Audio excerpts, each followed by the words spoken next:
Microphone, chicka chicka, check 1 2 1 2. This is your host, not son, baby, and this is another episode of Swingers After Dark. Now, you have people who have a misconception about the vetting process, or simply the word vetting. Now, a lot of people think that vetting is just giving people information. It's just schooling. It's giving somebody's wisdom. Now, I'm going to particularly use the swinger lifestyle for the word vetting, because vetting is not exclusive to swinging.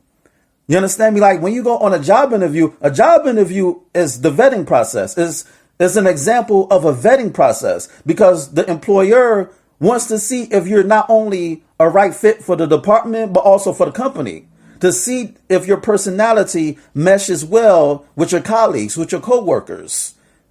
You understand me? And that's what the vetting process is about. It's about investigating somebody and getting to know them to see if they're a right fit for you and or for the situation.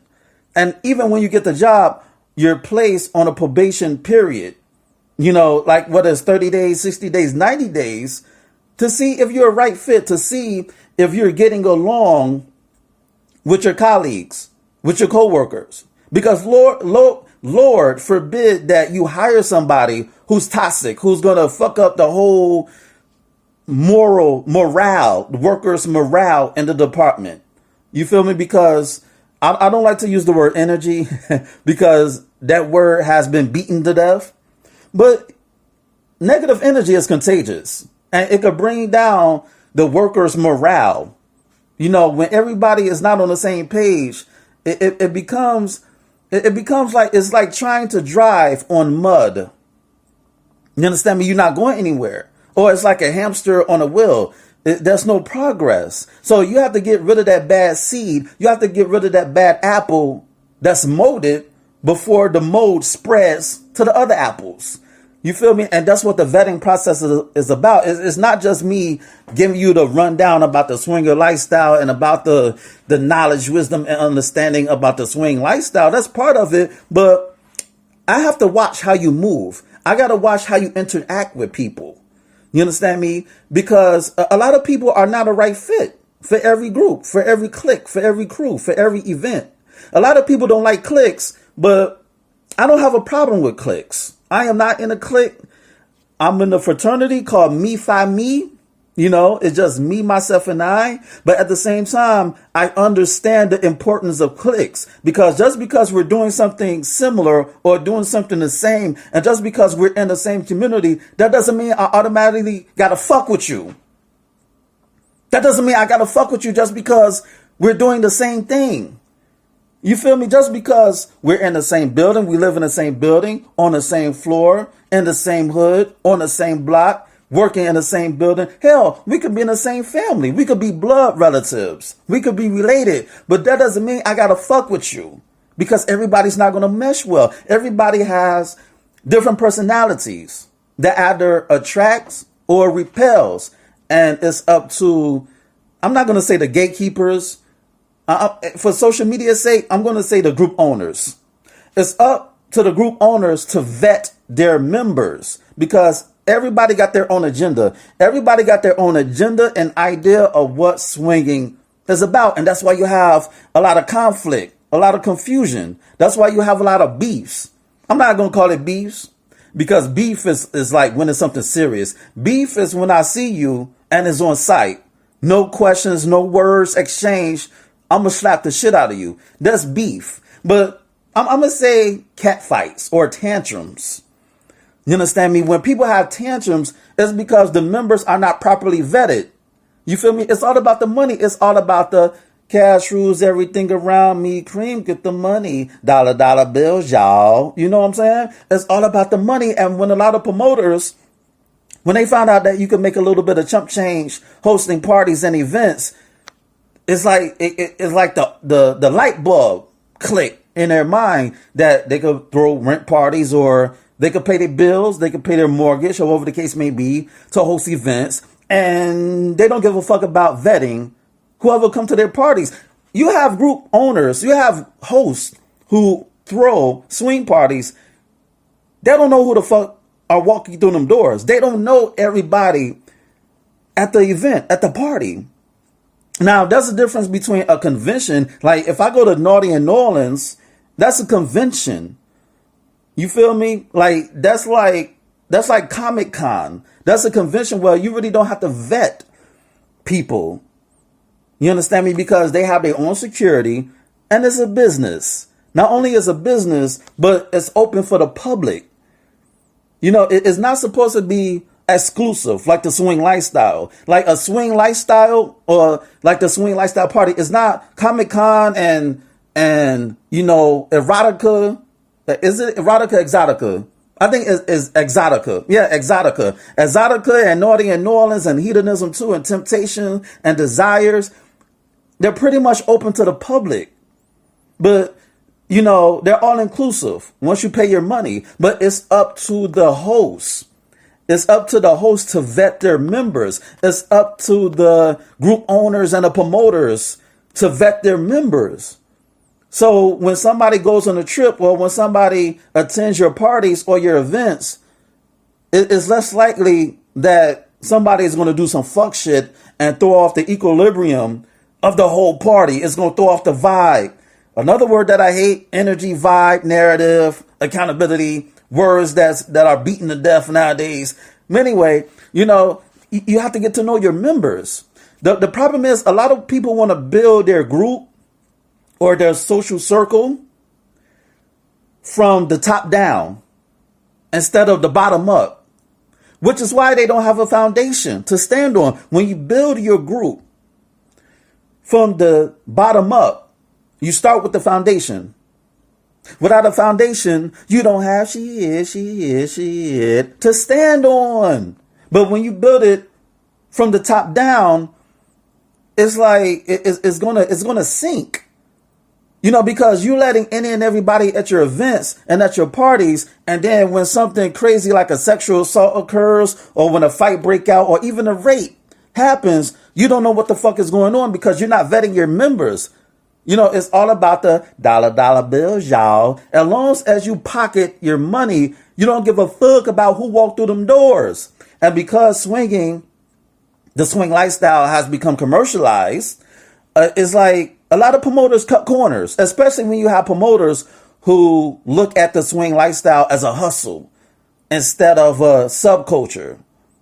It is looked upon as a commodity. And, I don't like to pocket watch. And the reason why I brought up, the rent parties and, what people do with their money, whatever you do with your money, that's your business. But what we're not going to do is have you disrespect my pockets by charging. Well, I'm not even going to say charging because charging implies prostitution. It's like if I donate my money, let's say donate because technicalities is a bitch. There's a thin line between donation and charging and fees. You feel me? And when you put charging and fees on a flyer or on a plugger of a swing party, that implies that somebody's selling ass or dick. So I don't want to put that out there, but anywho, all I'm saying is don't embarrass or don't insult my pockets because you're using the swing lifestyle as a way to pay your rent and you don't give a fuck about the welfare of your clientele. Pun intended on the word welfare because, shit, the swing lifestyle, how people are using it, to get some change, it might as well be the welfare system. You understand me? But, it's not what you do, it's how you go about doing it. You feel me? And what you do with your money is your business. But at the same time, like, vet your members. Like, show people that you care even when you don't. Like, people nowadays, a lot of groups, I don't remember the last time a group host or a party host or party promoters read the rules. I don't remember the last time I've been to a swing party and the host read the rules about the do's and don'ts or introductions. I don't remember when introductions were said. Introductions is when everybody at the party introduced themselves, whether they use a fake name or a real name or where they're from or an imaginary place. Whatever the case may be, I don't remember the last time a party host, a party promoter read the rules. I don't remember I don't remember introductions. I don't remember any of that shit. That's like ancient history. You feel me? But everybody got a part to play. Everybody, has a responsibility to play, because at the end of the day, we're a community. And I'm like this, vetting is paramount. And a lot of people say that, the swing lifestyle is not the same, it's fucked up. It's because the group owners and the party hosts, they're allowing any and everybody at their fucking events. And it kills me when group owners say shit like that. Well, I wish the lifestyle was like how it was back in the day. I'm like, motherfucker, you own a group.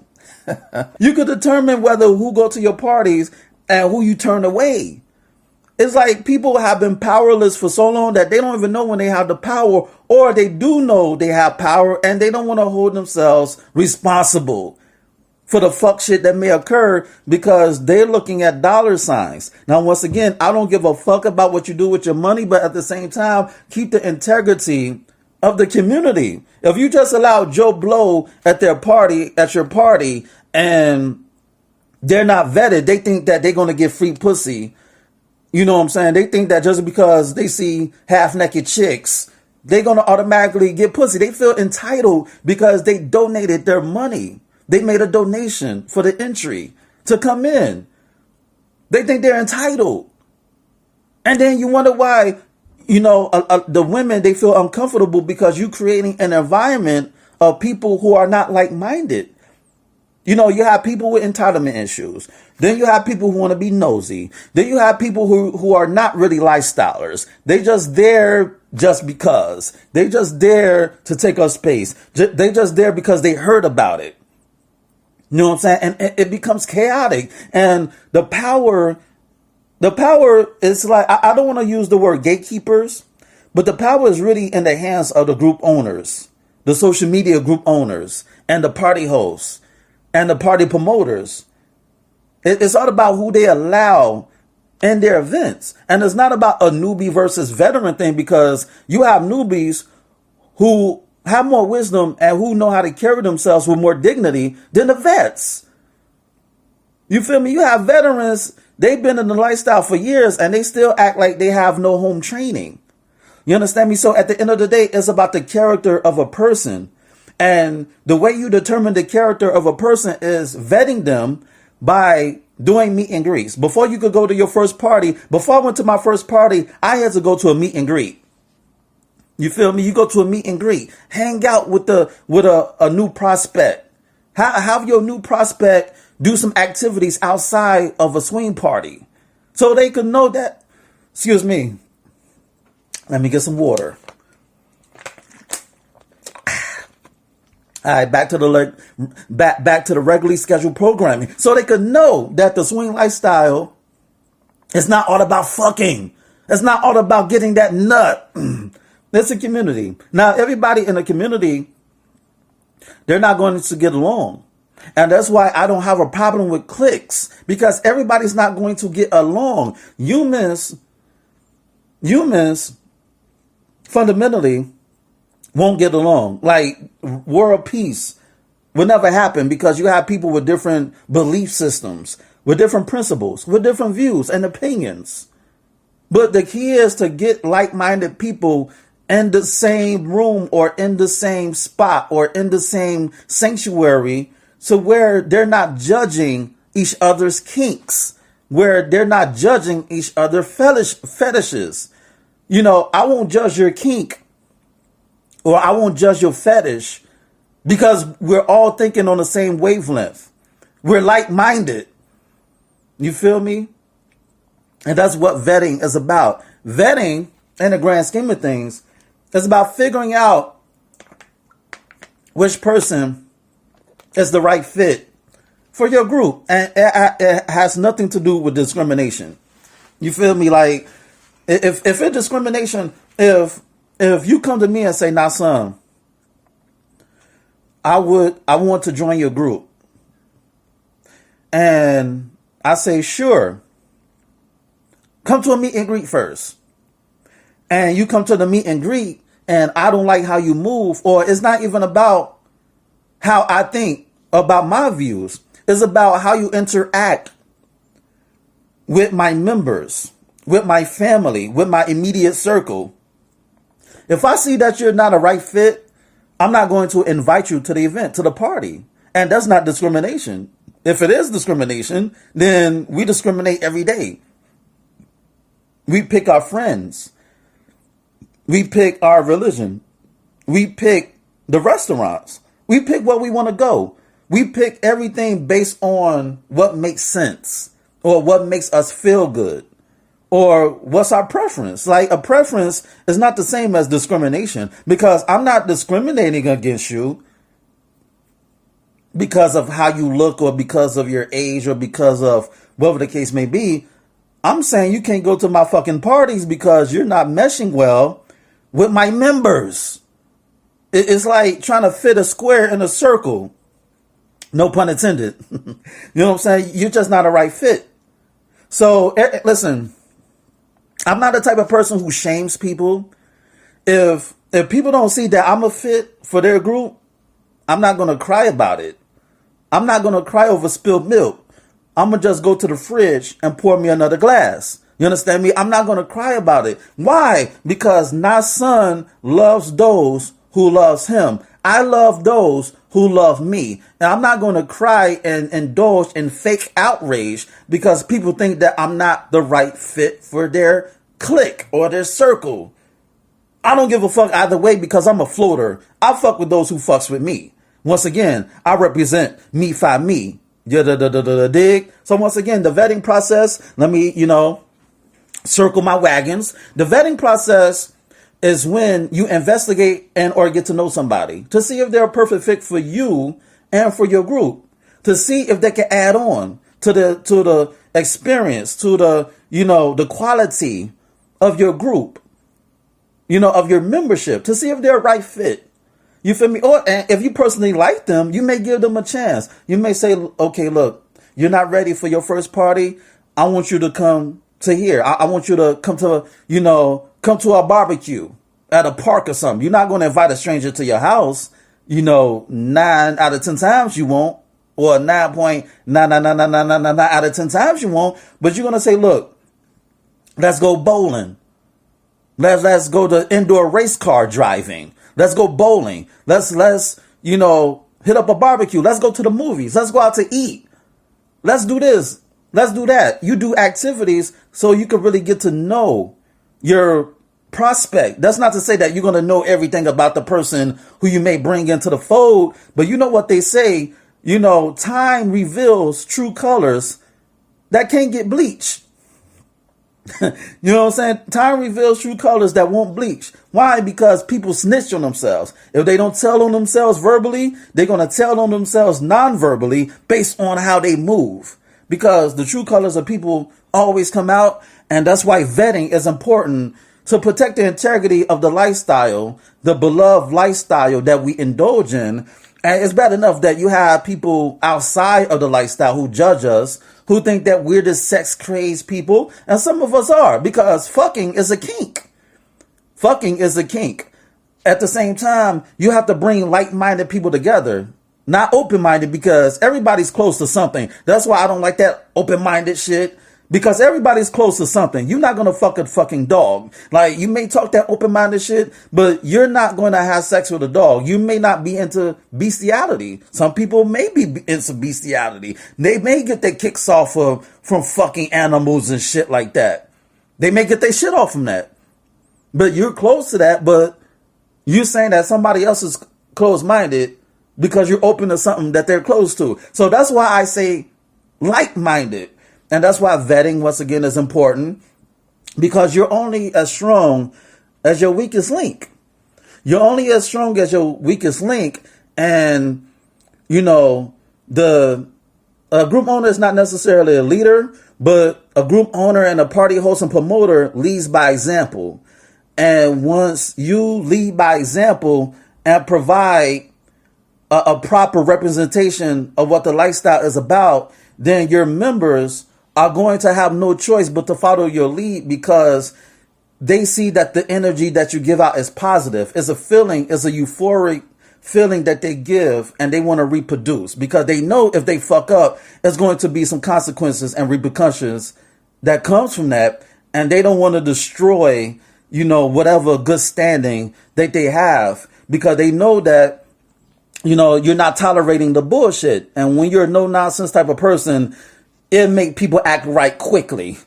You feel me? Like people, they're not going to be on that bullshit when they know that you're no nonsense and you're zero tolerant about fuckery that occurs outside of the lifestyle. And when they see you, they know that they have to be on their P's and Q's. You feel me? And on that note, this has been another episode of Swingers After Dark. And this is your host, Not Son, baby. Check out my website at www.notsonblaze.com. That's www.nahsunblaze.com. And check out my ebook, Fuck. Yes, you heard right. Fuck. F-U-C-K. It's on Nook, Kindle, iBooks, Google Play. Go get it. It'll make you say, ow. And shoot me an email at swingpodcast@gmail.com. That's swingpodcast@gmail.com. Hit me up with any question or concerns that you may have. Rate, share, subscribe, and comment on this podcast. Dig. And on that note, until next time, peace.